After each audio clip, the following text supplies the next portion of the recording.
का कहे कुछ नहीं तो चल फिर उठ फटाफट तैयारी बना चले का है ऐसे अम्मा कि मैं तो अकेले नहीं जाई हूँ। अकेले नहीं जाई हूँ तो पहला के पब्लिक बुलाई जाई अकेले न जाई हूँ। और दुल्हन अकेले कहा तो मैं जाई हूँ कलुआ जाई।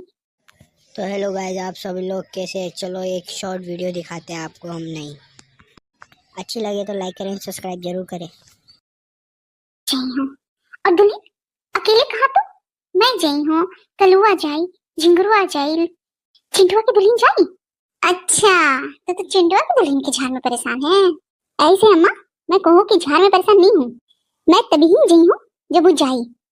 सब मुखा जान पाई है बेकूफ अलीस छकई है मेहरिया मुखा। जब उलर उलर के कपड़ा और धुतिया ले ही तब नहीं कहा थे कि चिंटुआ की दुल्हन नहीं ली है तो हम भी नहीं लिए। और कामे के टाइम पे देखा। और अब मैं का बताऊं शहर की बिटिया कभी तो खेतवा नहीं गई है न गेहूं काटे हैं ओ का जानी। पर ए बाती मेहरिया ना समझी।